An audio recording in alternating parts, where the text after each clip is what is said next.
Hello, good people. Richard here. My name is Richard Muhereza. In case you're new to this channel, the channel is called Serve Your Time, and I always inspired by the reality of life and the things we go through and how those can relate to our day-to-day. So the purpose of this channel, for those that are new to the channel, is basically to allow us as a human race, in my own small way, be able to share topics that we feel or we experience, in the hope that someone out there would be able to either learn from it or at least find it inspiring in the sense that it could either help them in their daily life or in whatever it is they're facing. So I'm not in any way being a motivational speaker or anything, but I feel that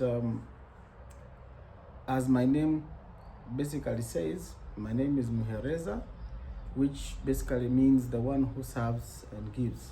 So I feel like as part of my role in the universe, beyond the things I do day to day, I think that it's important that as we as humans find it in our space to share things that we think would either help others draw a leaf and make life better for them. So without further ado, I would really I would like to talk about something to do with I'm calling this video Innocent Killer, Innocent Love, or you can say Innocent Love, Innocent Killer. And this was inspired by an experience I had a couple of weeks ago, at a personal level, and I really found it intriguing, and I thought, why not share? Maybe someone out there would find it equally interesting. So the story I'm talking about is relates to my love for two fruits. One is oranges and lemons.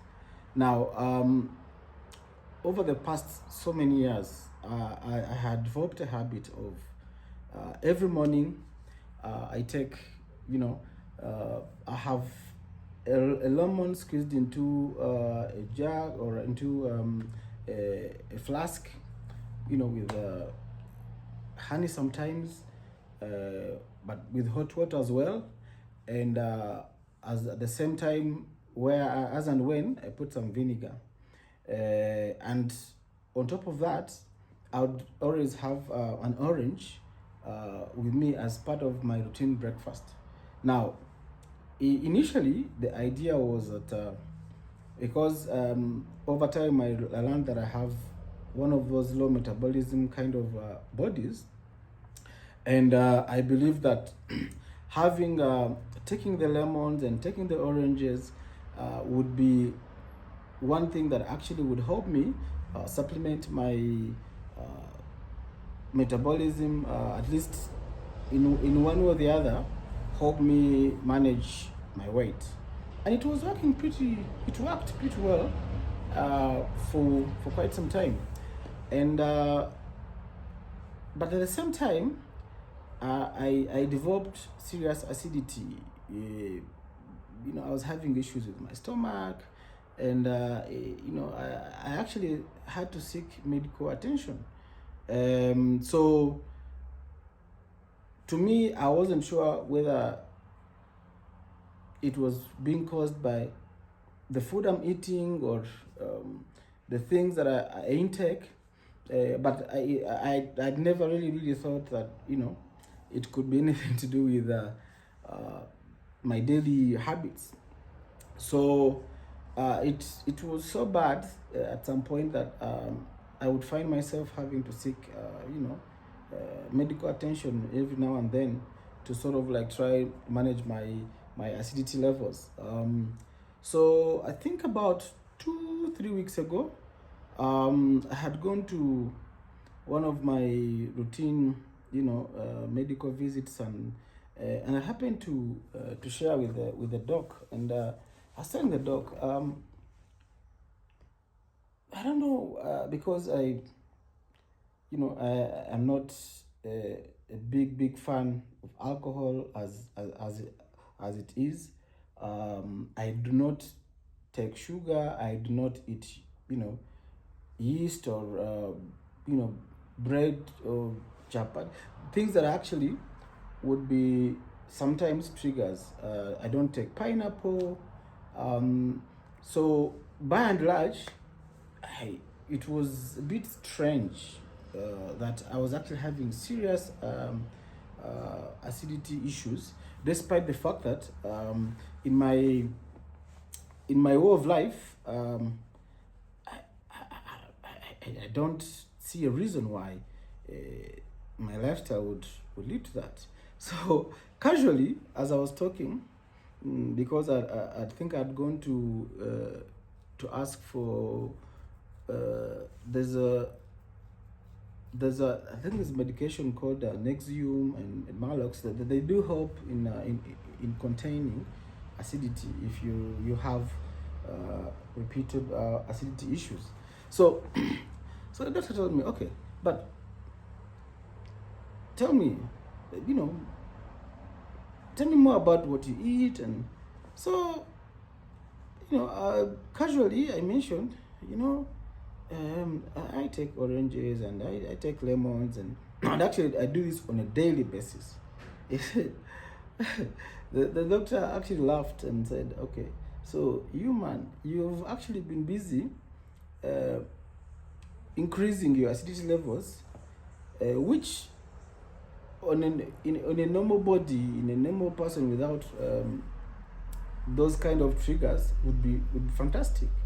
But then you're overlooking the fact that the things you love, because I love oranges, I love lemons.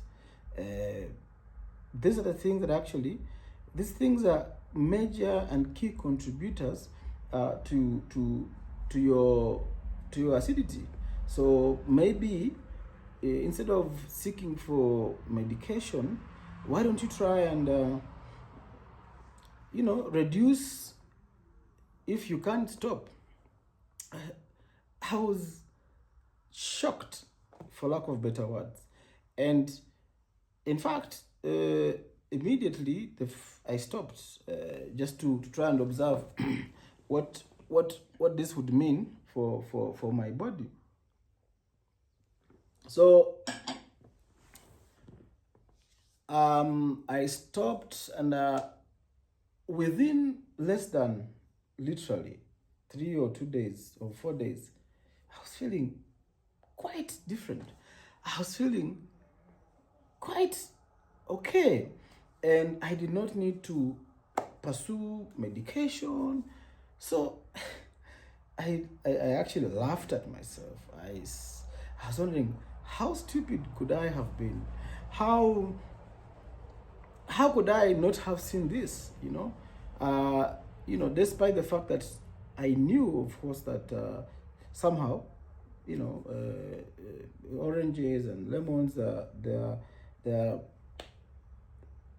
they have high acidity levels.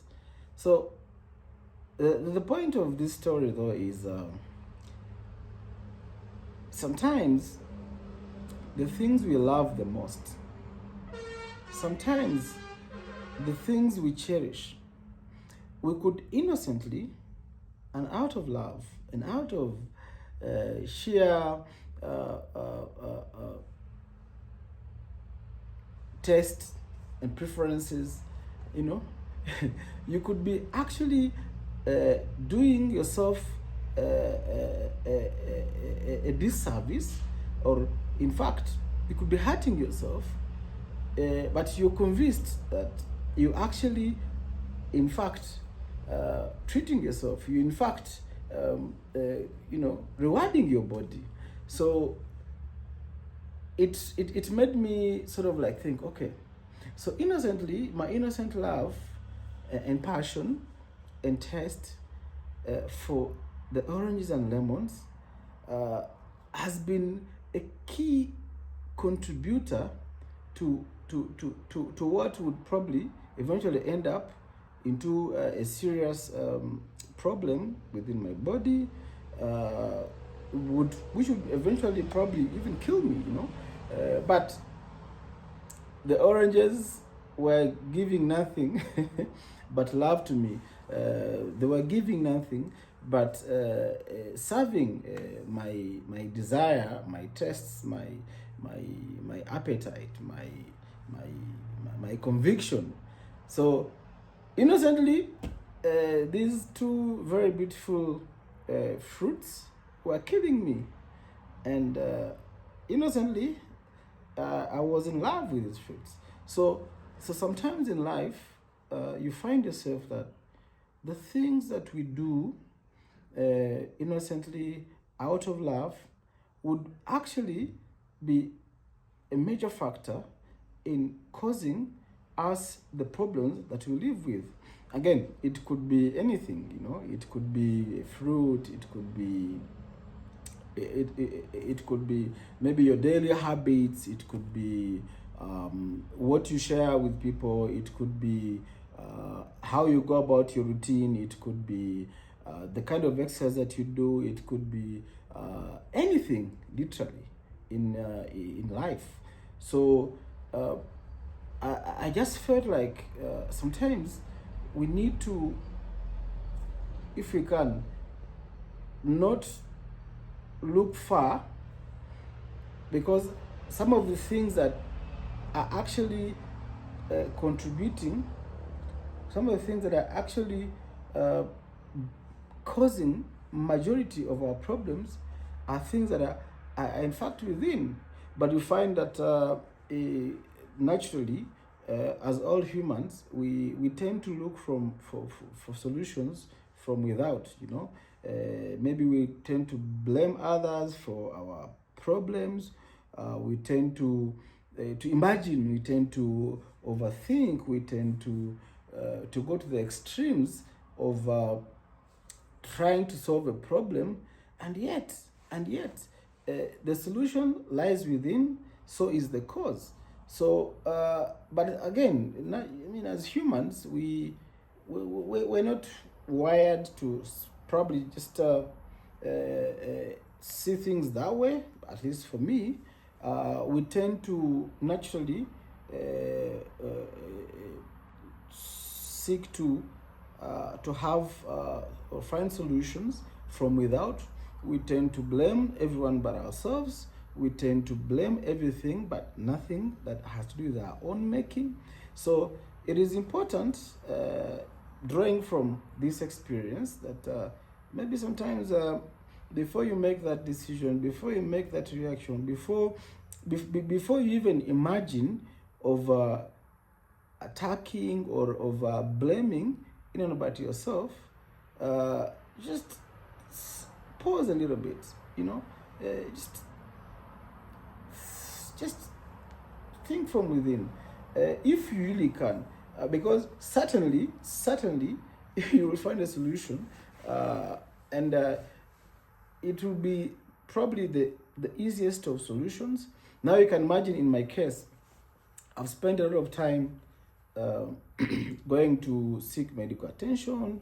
I've spent a lot of money doing the same. I have been most likely stressed over something that actually I am the sole owner of the key to my solution. And equally, I am the sole owner of the key to my, problem. So, and the funny part is that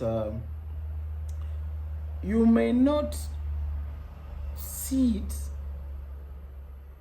if you don't deliberately seek to see it. And sometimes it may take an innocent, a very innocent experience, a very random, discussion, whether it's with an expert or with a friend or with people around you, that you find that, okay, so this is the problem. So I think also it helps drawing from this to try and be open to people. I think get comfortable as well, having conversations around the thing that you think is bothering you, or the problem that you think is, in your midst, or the issue you're dealing with. So because in that sharing, in that discussion, in that very perhaps designed or unintended discussion, you'll be surprised that a solution would just come from that. So of course, within the limitations of being judged or getting maybe criticism that might affect your mindset, or stress you, or make you rethink, or get feedback from the not so friendly people, you probably might consider just sharing, of course, within the limits and boundaries of privacy and personal mental health kind of protection. So for me, the lesson is that regardless of the situation that you're faced with, please, always, if you can, and I would encourage you to always try to think as a first line of solution. Ask yourself, what could I be doing to be contributing to this problem? Is there even a minor chance that this, whatever is happening to me, has anything to do with me? And be open to self-criticism. Be open to a possibility that it could actually be coming from you. And I think once you go in, once you approach life, once you approach situations that occur to you in life with that sort of mindset, I think there's a very high chance that you'll find that you're the cause and the solution of your own struggle, or of your own challenge. And for the most part, you might actually solve the problem. However, it is important that you consider opening up, just allowing others to talk to you, or allowing yourself to talk to others, and being able, in that sense, to let information flow to you. And then you might be surprised, in the sense that you will discover things that you've actually never discovered. You will find things about yourself that you'll never probably have imagined. And obviously, don't be too hard on yourself, but just be open-minded. And for the most part, you will find that the things we love, the things we innocently pursue, could be things that actually affect us without really the benefit of alienation or anyone doing anything to you. And life could actually be better. We could be happier, we could be less stressed, we could be healthier, we could be more successful, we could grow our networks, we could be better friends, we could be better in our relationships, better fathers, better husbands, better boyfriends, better girlfriends, better business partners, if we are open to that, and and it doesn't really have to be so complicated, but it is important that you allow yourself to be open-minded to your own self-criticism, at least always thinking that there's a very high chance or a small chance that it could be me. So is it me? What could I do better? So having said that, I thank you all for spending your time. I don't take it for granted, and it would do me a great deal if you find this video interesting. Share to your friends, to your family. Maybe it will get someone who might be actually in really need of this kind of advice. So I'll really be happy if you shared, if you liked, and commented on this video. Let me know what you think, or let me know whether this message is something that could resonate with you. I mean, it would be very helpful, because then that way I'm equally encouraged to continue sharing, in the hope and belief that whatever it is that we're doing could be beneficial to someone out there. And I mean, it doesn't hurt to share, like I said. So kindly please like, comment, subscribe, and it would be very helpful if you also turn on your alert button, so that whenever I post a video, you're able to see and eventually grow the community. So I really appreciate, and I really don't take your time for granted. I got good feedback from my past videos, and I am still learning, and I am very excited, because this for me is something that I think is crucial. So thank you very much. Again, Richard here, and kindly share and let me know. Asante sana, and God bless you. Bye.